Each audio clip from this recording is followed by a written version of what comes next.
अस्सलामुअलैकुम everyone, welcome to my YouTube channel Ilm Urooj academy. आप सभी का स्वागत है मेरे इस चैनल इल्म उरूज एकेडमी पर। तो आज मैं आप लोगों को उर्दू फॉर बिगिनर्स का जो क्लास चला रही हूँ उसका पार्ट 2 करवाऊँगी। इसका पार्ट 1 पहले मैं करवा चुकी हूँ। अगर आप नहीं देखे हैं तो उसे पहले आप देख लीजिए, फिर जाकर इस वीडियो को देखिएगा, तभी आपको अच्छे से समझ में आएगा। क्योंकि उसमें मैं अलिफ से लेकर ये तक पूरा अल्फ़ाबेट उर्दू अल्फ़ाबेट कराई हूँ, इसलिए उसे आप ज़रूर देखिएगा, उसके बाद ही इसे देखिएगा। तो देखिए, आज हम पढ़ेंगे हिंदी क ख ग, जिसे उर्दू में देखेंगे। हिंदी को हम उर्दू में देखेंगे कैसे लिखा जाता है। जैसे अगर मैं आपको बोलूं कि आप ग लिख कर दिखाइए हिंदी में, तो आप लिख कर दिखा देंगे। लेकिन अगर मैं आपको बोलूं उर्दू में आप काफ लिख कर दिखाइए, तो आप नहीं लिख कर दिखा पाएंगे। क्यों? क्योंकि आप इसे याद नहीं किए होंगे। इसलिए मैं आपसे पहले बोलती हूं कि आप पहले वो पहला क्लास कर लीजिए और याद भी कर लीजिए, ताकि इसे पढ़ने में आसानी हो। जब तक आप उसे याद नहीं करिएगा तब तक आपको समझ में नहीं आएगा। जैसे अगर मैं आपको बोलूं कि आप माँ लिख कर दिखाइए, तो आप झट से लिख कर दिखा देंगे। अगर मैं आपको बोलूं कि इंग्लिश में आप एन लिख कर दिखाइए, तो एन लिख कर दिखा देंगे। अगर मैं आपको बोलूं कि हिंदी में आप य लिख कर दिखाइए, तो आप लिख कर दिखा देंगे। अगर मैं उर्दू में यही बोलूं कि आप प लिख कर दिखाइए, जिसे पे उर्दू में बोलते हैं, तो आप नहीं लिख कर दिखाएंगे। इसलिए आप उसे अच्छे से याद कर लीजिए। देखिए, हिंदी में इसे हम क बोलते हैं, इंग्लिश में हम इसे के बोलते हैं, पढ़ते हैं ना के। उसी तरह उर्दू में इसे काफ पढ़ते हैं। अब देखिए, आज मैं हे मिलाना सिखाऊंगी। पहला क्लास में मैं करा चुकी हूँ कि जिस हे ऐसे लिखाता है। अगर किसी में भी हे मिलाना हो तो देखिए, अगर मैं गाफ में, ये गाफ है, अगर इसमें गाफ में हे मिलाएंगे तो आधा लिखेंगे ऐसे, आधा, और फिर इसमें हे मिला देंगे तो ये हो जाएगा घ। देखिए, ये ख है, तो इंग्लिश में आप जानते हैं कि KH ख होता है। तो ये काफ है, एच के जगह पे हम हे लिखते हैं।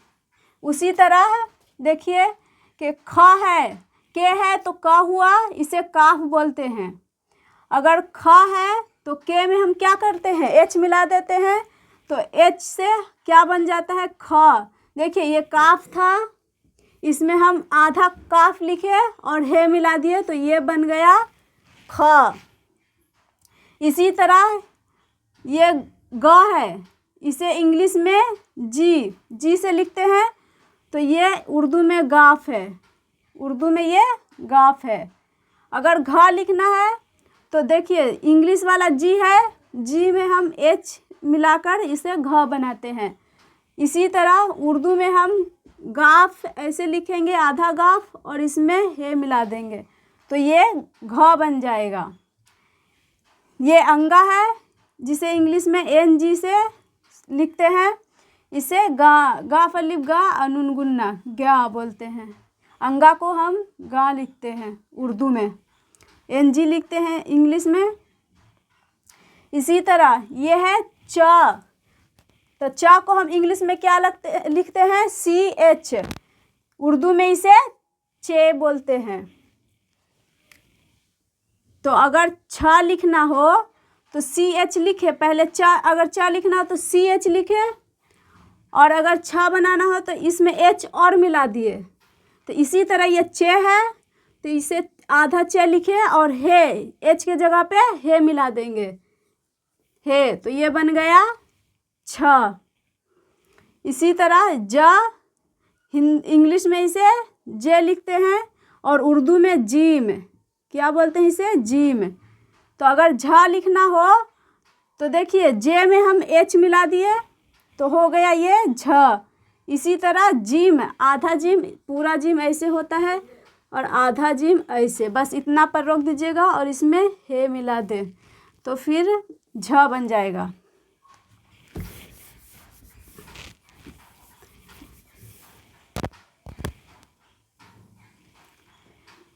ये यहाँ है, इसे इंग्लिश में YN से लिखते हैं, उर्दू में इसे यहाँ लिखेंगे। ये अलिफ या अनुगुना यहाँ।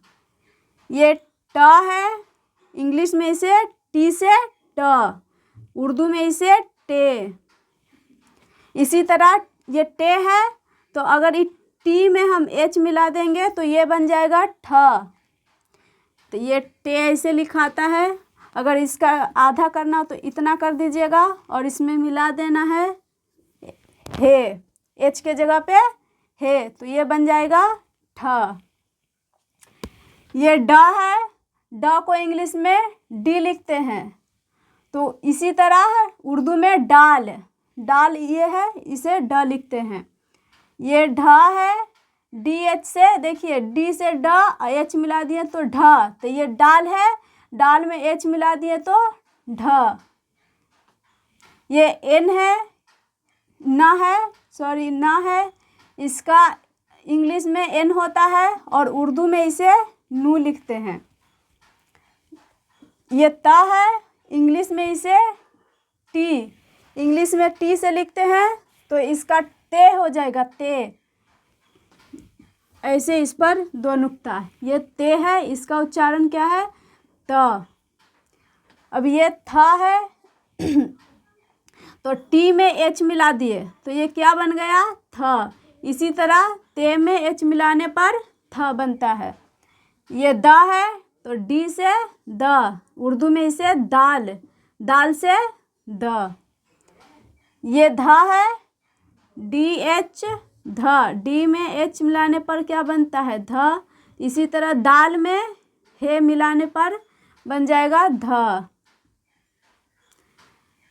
ये न है, इंग्लिश में इसे एन से लिखते हैं, तो उर्दू में इसे नू, इसे नू पढ़ते हैं। ये प है, इंग्लिश में इसे पी, इसका उच्चारण प होता है और उर्दू में इसे पे, पे बोलते हैं।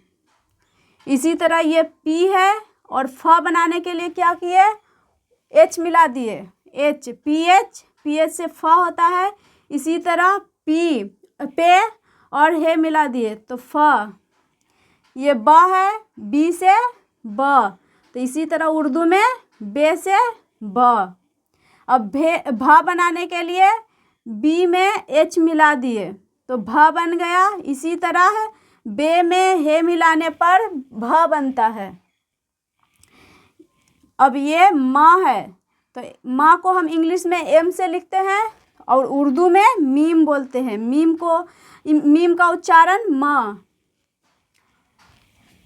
ये यह है हिंदी में, तो इसका वाई सूचित किया जाता है वाई से य को, और उर्दू में ये है यह, ये और ये दोनों ये है, छोटी ये और बड़ी ये हिंदी में र है, इसका इंग्लिश आर होता है और उर्दू रे।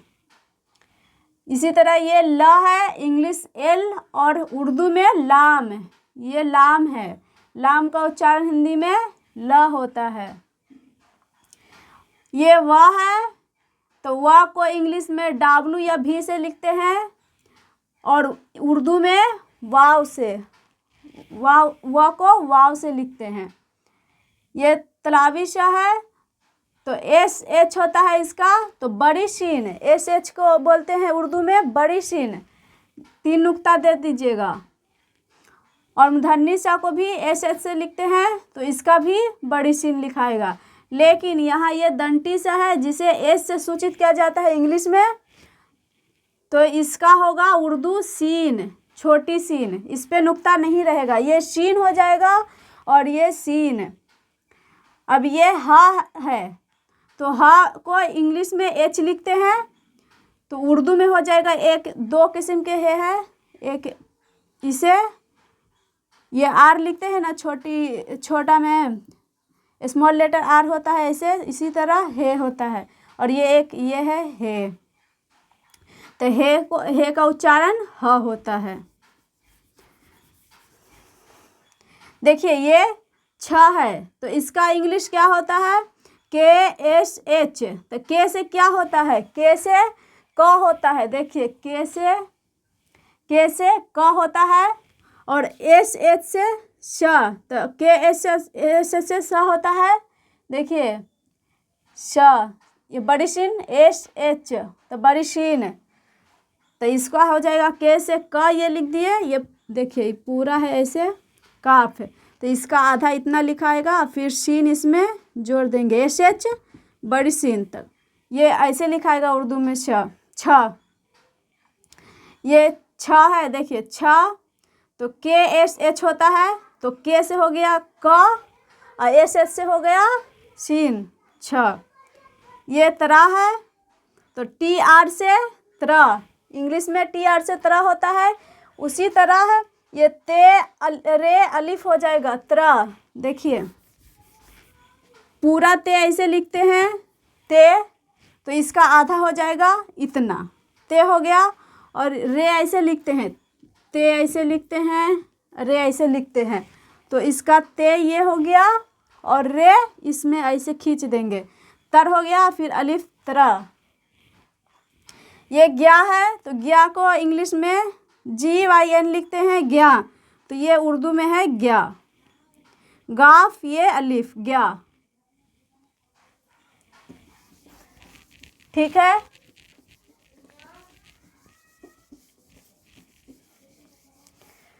अब देखिए जैसे ये अ है, ठीक, तो अ को हम अलिफ से लिखते हैं उर्दू में। अलिफ का उच्चारण अ होता है। अगर हमें आ लिखना हो, आ पर पाई दिए तो आ हुआ, तो उसी तरह अलिफ पे अगर हम मद दे देंगे, इससे मद बोलते हैं, तो ये हो जाएगा इसका उच्चारण आ। तो अब अगर आपको लगेगा कि जैसे अ होता है, आ पर पाई दे दिए तो आ हुआ, तो अलिफ पे मद दे दिए तो आ हो जाएगा। इसी तरह आपको लगेगा कि अगर ब ये है ब, तो बा बनाने के लिए पाई देते हैं, तो अगर आपको लगता है कि बे पर आप मद दे देंगे तो बा हो जाएगा, और अगर ता बनाना हो तो ते पर मद दे देंगे तो ता हो जाएगा। लेकिन ये ऐसे नहीं होगा, ये गलत हो जाएगा। एक बात ध्यान रखिएगा कि ये मद जो है ये किसी भी लेटर में नहीं लिखाता है सिवाय अलिफ के, सिर्फ अलिफ पे मद पड़ता है, बाकी किसी में नहीं पड़ता है। अगर बे को अगर बा बनाना हो तो ये आधा लिख देंगे बे, और इसमें अलिफ बा। अगर ता बनाना हो, जैसे अलिफ आ का काम करता है, तो इसी तरह बे अलिफ बा। अगर ते ये है ता बनाना हो तो ते इतना और अलिफ इतना ता। इसी तरह जीम होता है ऐसे, अगर आधा जीम लिखेंगे तो ये जीम हो गया, और अलिफ इसमें कर देंगे तो जा। और जैसे ये प है, तो ये पे है, तो पा लिखना हो तो आधा पे और अलिफ पा। और किसी भी लेटर में, उर्दू लेटर में मुंह खोलकर मतलब आ की मात्रा लगाना हो तो उसमें अलिफ लगता है, अलिफ।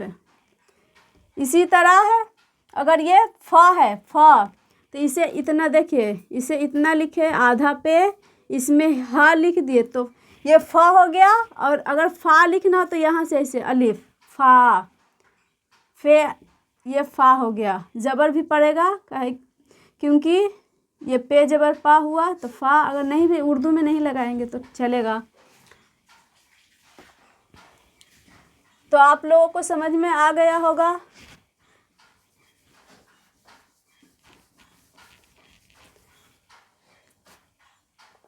देखिए ये मीम है, अगर मीम को लिखना हो माँ तो कैसे लिखेगा, मीम इतना ये पूरा लिखाया, इसका आधा लिखना हो तो ऐसे, एक मीम ऐसे होता है और एक मीम ऐसे भी होता है, ऐसे, एक मीम ऐसे होता है।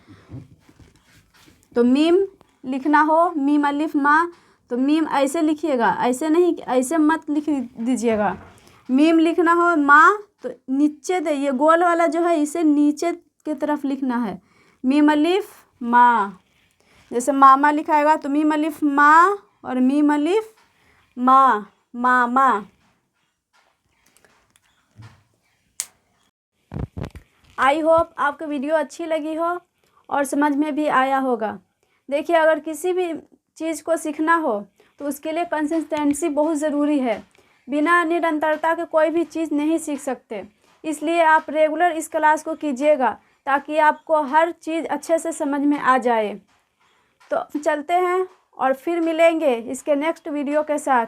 अस्सलाम वालेकुम, खुदा हाफिज़।